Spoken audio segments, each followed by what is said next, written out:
Okay, a trick. A trick, and one that's very easy to fall for, right? Because that's really the move you want to make. I would fall for this 100 times out of 100 in Freestyle Friday. I would play that move because it just looks so natural.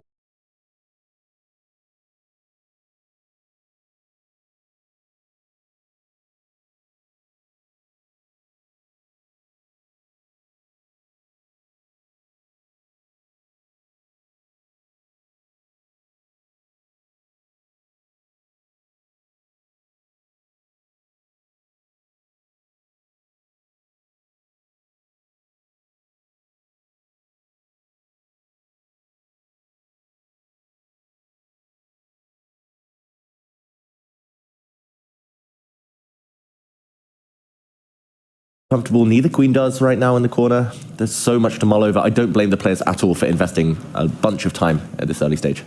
And I think Hikaru has this worked out. He sort of realized that the most natural move lands into this soup that David Howell just found for us. By the way, I just noticed, can we just talk about this very cool jacket that David has, which reminds me of what the players are wearing? I mean, have you been recruited? What's going on, David? Do you have an announcement to make? Yes. Maybe about Vegas? You know we love announcements here. I mean, look at this, guys. Late entrance into the field? What's happening? I have been adorned by no less than Sir Jan-Henrik Butner with a Freestyle Chess jacket. Announcement to follow. No comment. Yeah. Baiting the entire chess world with that move right there. I was so gutted when Hans pulled out last minute. I was in Paris. Yeah.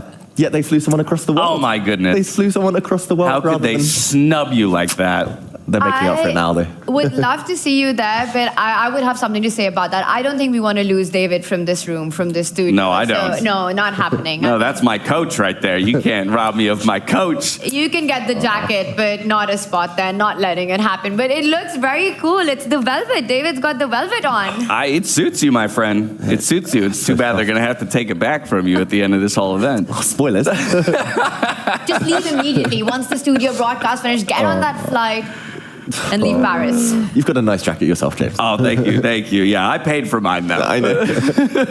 Basically, I was too cheap to find one. I didn't have a clean jacket last minute, so they took pity on me. All right, Tanya, you asked the question earlier to our audience. I got the answer for you. When it comes to our top battle between Magnus Carlsen and Hikaru Nakamura, we only asked about game one, so this still leaves room for tomorrow for things to happen. But who wins game one? Our fans have spoken. 55% of the vote goes to Magnus Carlsen, 24% goes to Hikaru Nakamura, and 21% do believe it'll end in drawish fashion. They go into tomorrow in an even game state.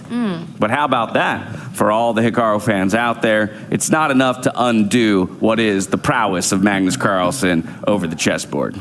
Goat for a reason. Exactly. But I will say a 55% win today with the white pieces, that also shows how incredibly close the fans think this matchup really is. And to the fans' point, so important, this first game, because it's kind of going to set the tone for the whole match, right? Even if it ends in that 20-odd% draw that our fans are putting out to be, on whose term, who plays from the position of strength, who puts pressure on the player. If Hikaru is able to get a first game win with the black pieces, I think that would be the dream start for him. Magnus will look for a comeback, but if it's a Magnus win, might be too early, but I'm going to say it, match over. We talk about how competitive a person Magnus is as well, right? Not happy with anything less than first place. I think I've finally put it together, and I'm almost upset with myself. It took me this long to realize he's always first in the confessional booth. This guy won't lose at anything. He refuses to lose at anything. He was the first in the confessional booth today. Let's get a word from Magnus Carlsen on position 103. It seems that for the second day in a row, most people have decided that going to kind of a symmetrical English structure is the way to go. I kind of changed my mind a little bit to play more like Vincent than Noterbeck. Like we discussed both things briefly before the game. What I do notice though is that both Jan and Noterbeck, they were in Reykjavik 2022, and in that tournament there was a kind of similar starting position where Noterbeck got it quickly that playing g3 too fast is a bit dangerous because you might run into might run into bishop h3, so you should like castle first and then with the knights, and then Jan actually had to spend tempo on bishop g7 immediately, which was a bit of a waste, which is why I think he has some initiative now. But yeah, now knight f3, I'm kind of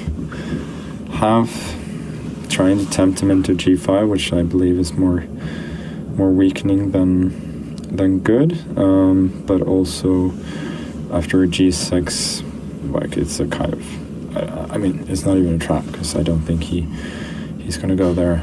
But I think after g6, then d4 pawn sack is quite good. Like cd4, I have bishop h6 check, and so to win a pawn, he would have to take with the bishop. Then I think I have excellent compensation, like knight d4, bishop h6 check, knight g7, g4, taking away f5 and opening up for the bishop. And it's just very good for white, but I don't think he's going to go there, so I think castles and then d4 takes, and if g6. We actually discussed this briefly pre-game. I thought this wasn't much for white at all, but then knight c6, b takes c6, bishop h6, bishop g7, and now Maxime mentioned queen c1, but I think actually bishop takes g7 simply is a lot stronger move, because then after king takes, we win a tempo with b3, opening up the diagonal for queen, and if knight g7, you know, castles, g3, and so on. It should be very slightly better for white. Yeah, so just an update. Just as I'd been in the confession booth last time, I noticed that knight d4, which I thought about initially, especially as a reply to knight c2, but then sort of mentally kind of forgotten about. It's a very interesting possibility. So currently I'm considering 3 options mainly, which is b3, just letting him take on f3, or g4, opening up for the bishop, gaining some space, or g3. g3 is it's the boring option, obviously, but I'm kind of really attracted to, I mean, g4 is interesting. It kind of contradicts what I said earlier about trying to tempt him to play g5, but I think I am, like, if you tempi up, and there are lines in the symmetrical English where you actually do go knight d4, and then white gains space with g4, h4 early. So, like, the positions aren't that different. Like, there is some precedent for that in normal chess as well. But I kind of, my favorite at the moment is just playing b3, let him take on f3, gf3. I got a half open g file. I can develop bishop b2, activate the queen this way probably, because he's going to have to play g6, and then my queen will get play on the long diagonal. I can castle queenside if I want. So I kind of like it. Well, how about that? Especially the most recent line, and I'm glad we actually still had it up on the screen there for just a moment. What an interesting set of ideas there that Magnus Carlsen has worked through.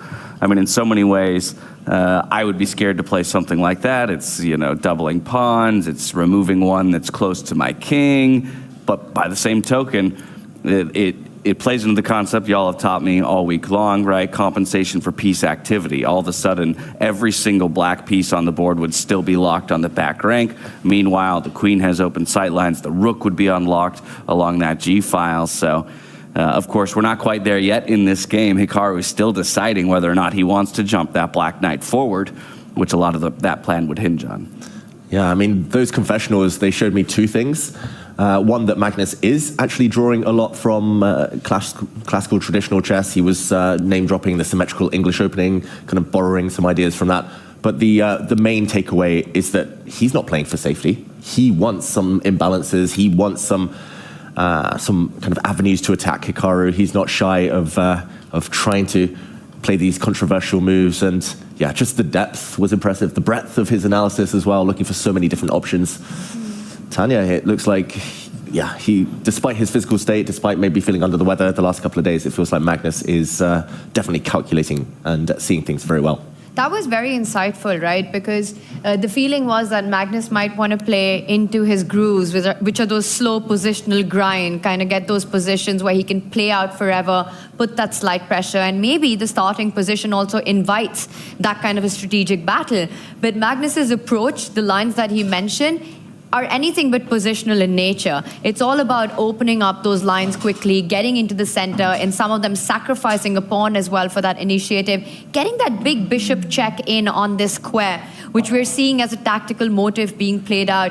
And Magnus just seems like he's got full board awareness, combining ideas on the left side, how to activate the queen, with a check on the right side. I also just love how quickly he's willing to disavow maybe a previous line of thinking. He said it there himself as he offered the idea of maybe pushing the g-pawn up to g4, saying, I realize this contradicts my previous confessional where I was talking about trying to induce the same move out of my opponent, but now I'm seeing it as a resource for myself, quite possibly, in terms of grabbing space on that side.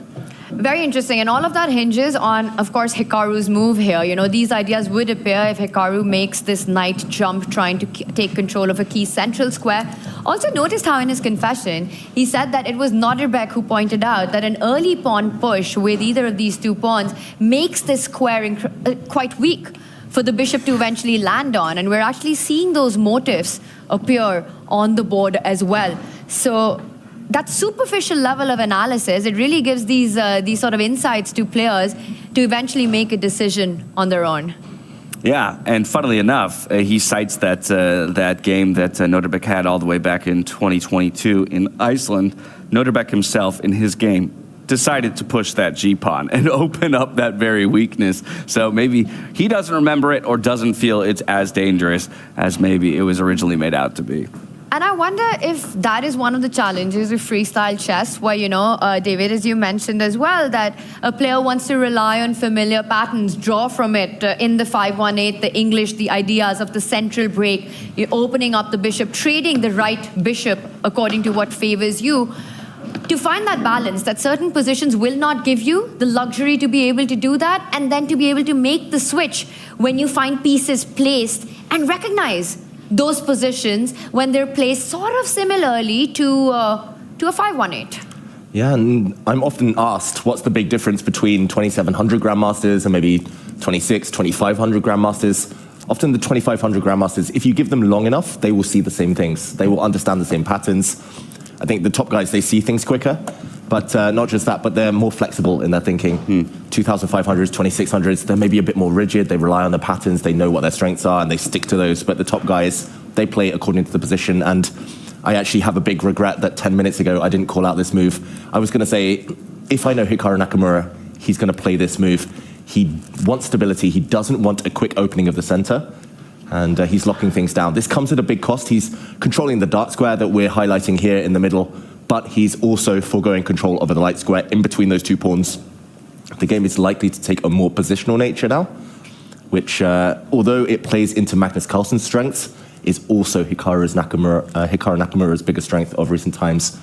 And this, again, it's pattern recognition. This is a kind of key concept in traditional chess, especially in this English opening. It goes into what we call the Botvinnik structure, named after a former world champion.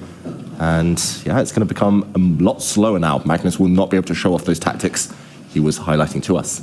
Very committal though, right? This move, you have to be very sure when you play something like this, because the corresponding square that Hikaru's knight has can easily be kicked out. It's not what you can call an outpost, which in chess is when you can't move the piece away from there by attacking it with a pawn. But this is just for the rest of the game. This is a square around which Magnus, I think, will get his piece play. You know, after opening up the bishop, and that was going to be my next question. Does Magnus still have this super risky pawn move forward in his mind? It's going to be perhaps even about rerouting the other knight eventually in the middle game. I think a lot of the play, apologies for the arrow, a lot of the play will start maneuvering around this key spot that Hikaru's last move has left behind. It's interesting to me, too, because he moves that pawn directly into the line of fire of the white knight. So, of course, it has one defender, safe for the time being, but feels like as well it could be something that Magnus begins to overload in terms of threats. Again, that b-pawn sliding forward. Now, all of a sudden, the queen is staring down that diagonal. The dark-squared bishop can slide up, and we're looking at maybe 3 or more attackers, all lending their scopes towards that singular pawn dead at the center of the board. Makes a lot of sense, the plan. And I think for Hikaru, his defensive strategy would be to get another pawn to defend, to keep that structure under hold. Another, perhaps, to your point, David, would be, you can line up against this pawn. But what about this bishop? You kind of blocked your own way. Hikaru's also aiming at an eventual, if he gets the right moment to do it, to just keep the pawn rolling up the board. He can't do it right now because the square is controlled by the knight. But an idea for white to watch out for. And maybe Magnus will need to take a timeout at some point to prevent that pawn push.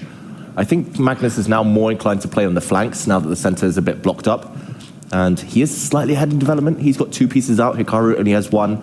Hikaru will need to take a few timeouts to defend the pawn that James was highlighting there. So Magnus playing on the right flank, maybe even on the left flank as well, with some pawn pushes that we mentioned a bit earlier. Either way, Magnus has still so much choice. The eval bar doesn't really like that move, though. I think that's the big takeaway. I can't see any concrete reason. Maybe it's just a long-term strategic thing. Hikaru with some holes now on the light squares. Well, while Magnus takes some time to think about this move, let's take a moment to dive back inside the mind of the man himself. One more time into the confessional booth we go. Magnus Carlsen had more to share.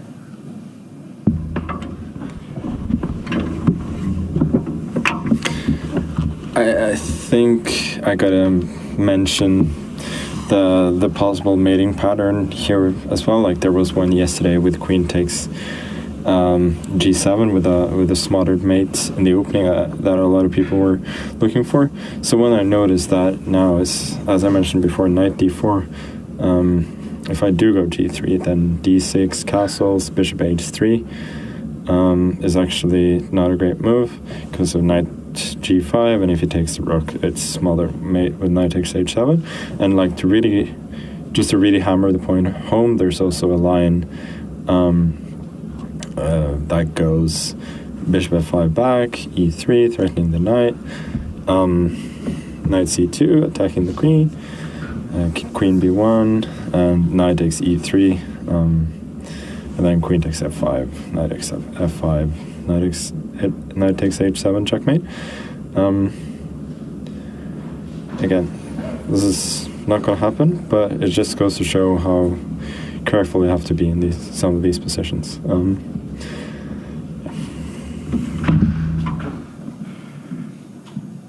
Well, not something we'll see on the board here between 2 super GMs, but some ideas you might be able to play for yourself at home in your freestyle chess games against some of your friends. Yeah, I love it. And actually, we do surprisingly see a large number of these types of things happen in Freestyle Fridays. In Blitz Chess, if you're trying to freestyle one of these positions, you often do run into these short checkmating patterns. You have to be really vigilant. This is why the players are burning 15, 20 minutes often on the first few moves, because they have to dodge these landmines.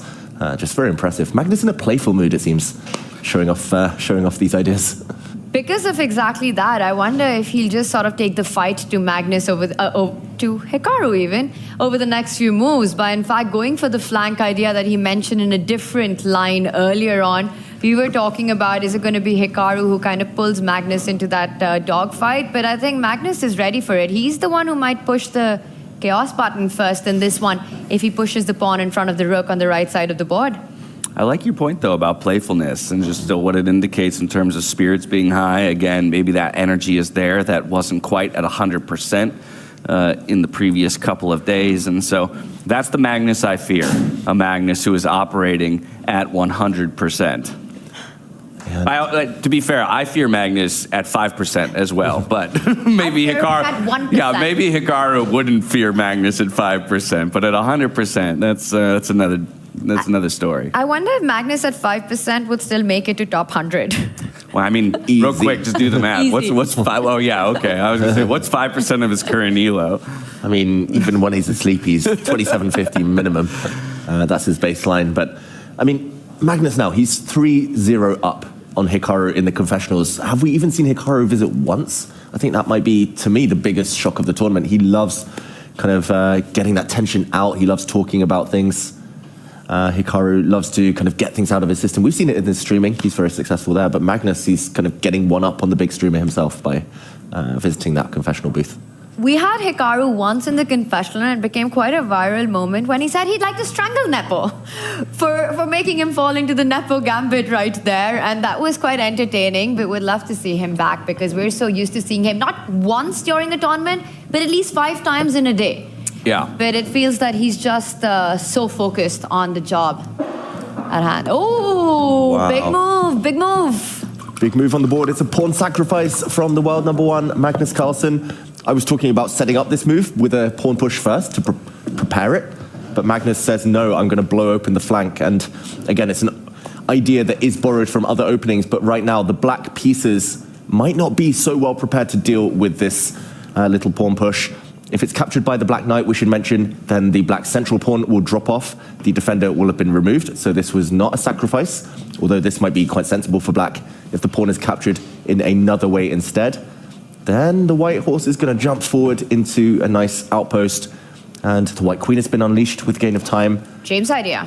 Exactly, James's idea on the board. That black pawn that has just done the capturing as well will be undermined on the next move. Let's say black defends the central pawn. Maybe Magnus will step forward with his corner pawn now and try to get his bishop to some nice open lines.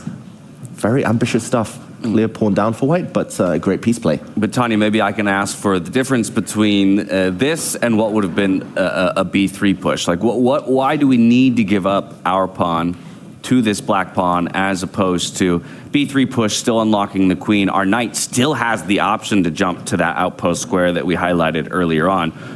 Why be so committal as to give up the pawn in this situation? Great question, and I think it's so stylistic, right? Magnus sensed that this is perhaps the moment, the one moment he has where he can get this more energetic pawn move going, which sort of forces matters into more tactical territory. But I think if you want a slower approach, a more strategic fight, this is exactly what you play for. You push the pawn one step forward, develop your bishop, and play a long game. What Magnus has done here, he's just going all in. To David's earlier point of borrowing from 518, we see these ideas of flank pawn sacrifices and openings like the Benko Gambit, where you give up material on one side of the board for piece activity. We saw those lines where the bishop eventually lines itself against the king really quickly. It's all about time here, James. If you go with one push, that's a slower approach to the position, a more strategic approach. This one, Magnus hitting that chaos button that we were waiting for. Yeah, he comes out swinging. Yeah. Feels like he just woke up feeling healthier. And actually, throughout my chess career, I've always played my best just after illness. Suddenly you feel like you can conquer anything. If you can survive that flu that you've just recovered from, then you can survive anything. And suddenly you feel perkier and more energetic. Magnus, he's going on the attack straight from the off. Magnus hates to be attacked early, but so does Hikaru, we should mention. So Magnus... Yeah, the feeling's relative, right? It's like post-illness, 100% actually feels like 110%. Exactly. I am just thinking that this is Magnus. Everything that we've seen, round robin, making it through, sort of almost crushing through Norderbeck, then beating Fabiano Caruana, was all Magnus being unwell? Is that what you're telling me? God damn. Magnus? Yeah, that's terrifying. Again, 8.5 points through the round robin, essentially a share of first place, only losing out in the tie breaks there to Jan Nepomniachtchi to be the second seed. But then, the way that he's moved through each of his opponents, he's kind of shown us every version of Magnus too, right? The escape artist. Now he's willing to take off the gloves and just absolutely duke it out with another heavyweight. What about that heavyweight? Because was this move that Magnus has played, was this on Hikaru's radar? Do you think he was expecting this at all when he pushed that central pawn forward? I think it might have been kind of in his peripheral vision, but I don't think he expected it as a serious option. And at the very least, he would have expected Magnus to burn an extra 10, 15 minutes. Normally, sacrificing a pawn, that's the biggest decision in most games. But Magnus played that one after just a couple of minutes of thought. And do you think, David, that Magnus has so much belief in his skills that he's willing to take these risks, without burning the clock too much? He just feels that, okay, this should give me enough compensation, and if it backfires, I still think I can do it in the next one. Yeah, level of confidence through the roof there. I wish I'd rated the player cards on the confidence levels, but Magnus, at his best year, well, I think 2014 was very good, but 2019, when he was riding a high Alpha Zero inspired, he was giving up pawns like this, and he was not really caring. He felt liberated. Magnus Carlsen off the leash. And yeah, it feels like that kind of moment. Unfettered, unchained. Exactly. Oof. Hikaru needs to show all of his defensive skills now. Whether he grabs the pawn or not, he doesn't necessarily need to. I was about to ask, can you just leave it there? You can leave it there, but you might be the one sacrificing a pawn in that case. And unclear that the black pieces are ready. Yeah, there we're highlighting Tanya's showing with some arrows that you could just solidify your own pawn chain. It's probably not the worst move in the world. It's very solid, but normally if your opponent comes at you, you want to prove a point. You're going to say, just like in the good old days in chess in the romantic era of the 19th century, they would accept any gambit, just as a matter of principle. And why not our b-pawn over our d-pawn there? Good question. B-pawn also makes some sense. The white, because I'd like to capture towards the center and create kind of two pawn islands, right? You were telling me all about the pawn islands yesterday, and at least this way, we have just the lonely pawn island on the left-hand side, but then at least all of the other pawns could eventually become connected once again. And I wonder, David, if there's something to Magnus's idea. He was mentioning these checkmating patterns that are possible in this position. And if you were to go this way, where the bishop isn't opened up, I just want to highlight a small difference. You jump in with a knight. Remember, one of the undefended pawns. Now, if this pawn was on this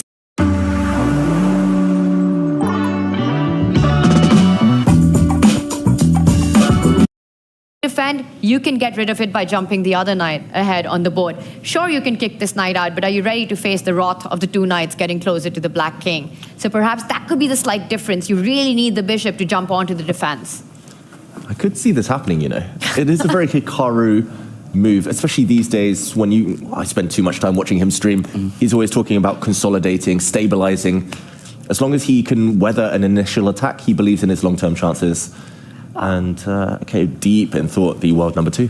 And clock's ticking, right? It's almost going to be a 30-minute deficit here for Hikaru very, very early on. Did I get my math wrong?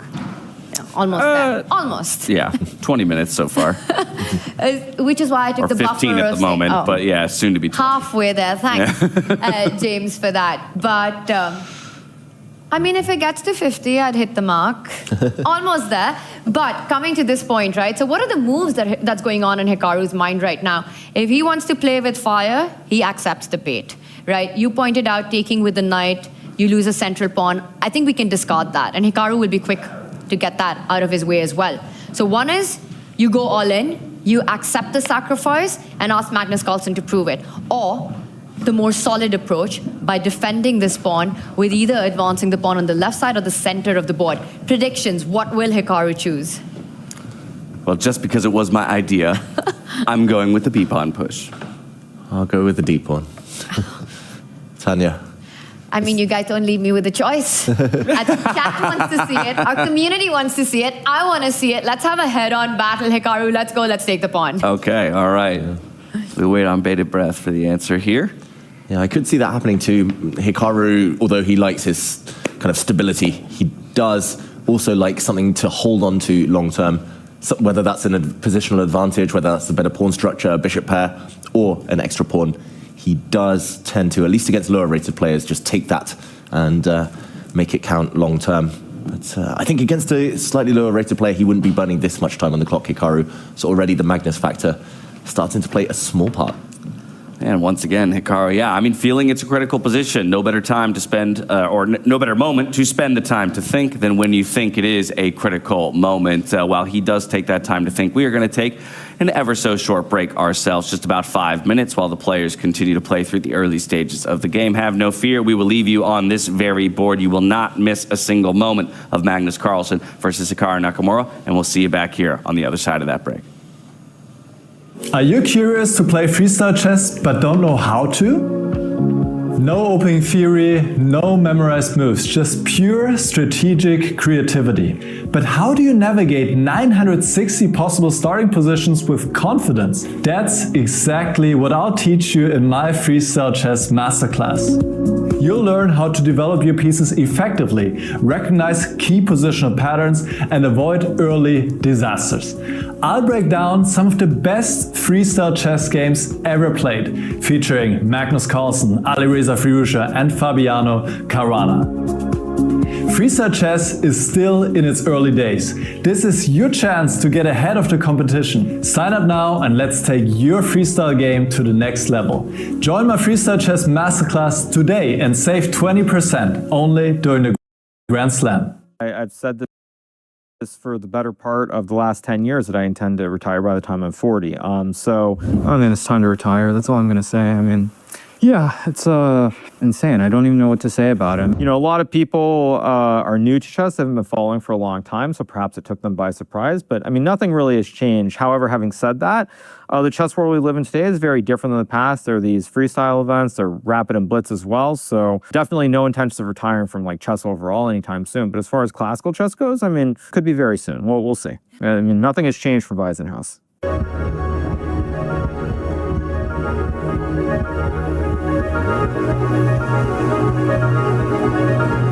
Welcome to the 2025 Freestyle Chess Grand Slam Tour.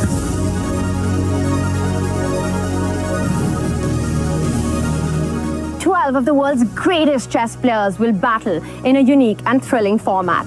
No opening preparation, no memorized lines will help the grandmasters here. Only creativity, skill, and instincts. That's because all games are played in Fischer Random, also known as Chess 960, or as we like to call it, Freestyle Chess. Before every game, a new starting position is drawn, challenging the players to rely on their creativity and intuition. And with a $750,000 prize pool, the stakes couldn't be higher. Over 8 days, the grandmasters will compete for first place and Grand Slam Tour points with the hopes of becoming the 2025 Freestyle Chess Grand Slam champion for all 5 tournaments around the world. The first 2 days is the round-robin phase. Every grandmaster plays each other once over. 11 rounds with a rapid time control. 10 minutes with a 10-second bonus per move. And if needed, 10 tiebreakers will decide the final standings. The top 8 grandmasters advance to the knockout phase, 1 round every 2 days, with 1 game per day in a classical time control. 90 minutes plus 30 seconds per move. And to reward the best performers of the round-robin stage, the top 4 players choose their opponents from the bottom 4. Players who get eliminated don't go home. They continue fighting for rankings in a separate bracket. Every win still counts, in points and in dollars. And if matches end in a tie, get ready for an epic tiebreak.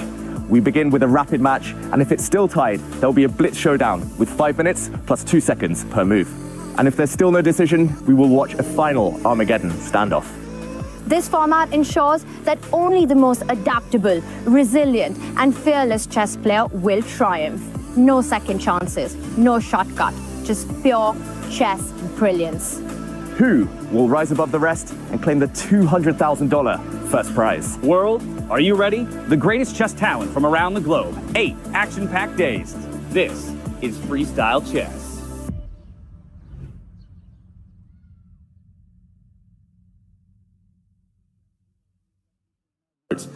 Anytime I try this, I just lose that pawn. It just steps too far forward, becomes weak. Tremendous accuracy, at least with your hands. Let's do an action replay when the... Oh, actually, he apologized to the glass. Yeah. Not to Fabi. What is that? I got knocked out. Chess 3, 2, 1. Chess cook. French 3, 2, 1. Toast. Time 3, 2, 1. Management. Wow. Good 3, 2, 1. Good year.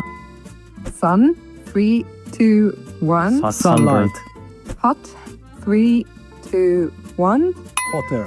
Free 3, 2, 1. Not a free. No, I got stuck. I wanted to say freestyle, but 3, not 3. Yes, exactly. You killed me with 3. King 3, 2, 1. Kingpin. Huh? It's Kingpin. That's the chess magazine, no? The British chess magazine? There was. Well, I never read it, but I heard about it, yeah?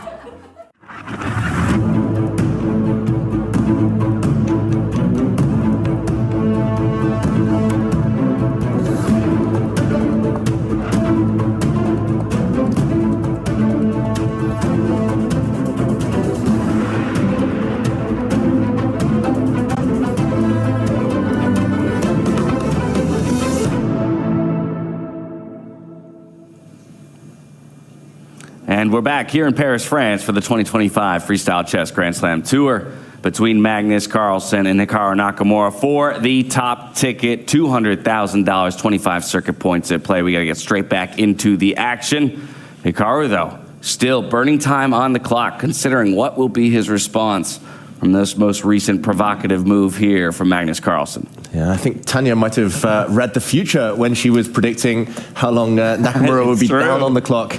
It's now a 23-minute disadvantage and growing. He keeps extending his hand to Hikaru as if he's about to reply, and then looking away. There's clear indecision on his face. He's trying to calculate deeply, but either way, there's no obvious solution here. Really appreciate that, David, making me look less stupid than I just did. You know, my math being completely off point there. But we might reach that point where, in fact, the clock deficit comes to a big play, right? Because this position is just starting to heat up. This is the first question that Hikaru has to answer. And if he does accept, and perhaps that's where his heart is to take that pawn, to ask Magnus to prove that compensation, then we're just getting started on the complications. You need those extra minutes on the clock. And speaking of questions to answer, we would like to give chat an opportunity to make their voices heard. Ask us any questions they might have burning in the back of their brains. And so Tanya over here is going to pull up our chats from our respective channels here. Give us just a moment to complete that process, and then you can fire away. Oh, we got to mute. We're hearing ourselves through our own laptop. Fixing it. Yeah. Ask us anything about chess, about life, about players, about behind the scenes. We want to be hit with the hardest, most groundbreaking journalistic questions there. Do we? All right, David, I'm going to throw them straight at you then when they come. But we've got our Twitch community chat open, our YouTube chat open, and whenever we see a question, so it's an AUA, ask us anything. There you have it. Game on, chat. Game on. Ask us anything. And we do have the time now while Nakamura is still thinking, still showing indecision here. But the game will liven up a bit later, so this is your opportunity. This is your one chance. As Hikaru does take the pawn with his knight. Ooh. So accepting the sacrifice, but admitting that his central pawn will now disappear. So counting is hard in terms of clock times, but counting on the board, not hard for now. Level material, still. That's a peculiar move. And then how about that? At least does blitz out the next couple of moves, so quite clearly thinking through the preceding moves that would occur as a result, but drops that central pawn that we had talked about so often before. And that's really interesting because this was one of the options that we sort of disregarded really quickly, right? Traditional chess wisdom, you don't want to give up a key central pawn for a flank pawn. It's way more its worth when it's at the center of the board. And for Magnus to immediately take it and Hikaru to respond, it shows where the minutes were going, where he was burning his time there. Opens up the diagonal of the bishop, hitting the knight. But David, this could be dangerous very quickly for Hikaru, you know? You've got these pawns which are separated, still the big square. Once the bishop lands with a check, that could be dangerous. And I wonder if that means that the pawn in front of the rook could actually move forward, something on Magnus's mind, defend the knight, get the bishop out, all about timing, all about momentum. Yeah, this is about to heat up. This is just the beginning of the complications between Magnus Carlsen and Hikaru Nakamura. We will wait to see whether Hikaru's long think there was the wrong think, or whether it was a good time investment. Because if Magnus now steps back with that attacked knight, if Magnus burns time retreating, then Hikaru can complete development, then Hikaru is totally fine. But if Magnus says, well, it's time to go all in, and Magnus there making a bit of a face, then we will see fireworks, chaos, and one of the players likely to be rewarded for their courage in the near future. A fascinating position. Well, I saw one question on YouTube, and they want to know if David's single. You Sorry, said everyone. it. Bring the. Sorry to disappoint everyone out there. It is ask us anything. Yeah, the answer is. You asked for it, David. The answer is no. There you have it. But I will say then probably, you know, when David's girl like, David, say the 3 magical words. David's like, take, take, take.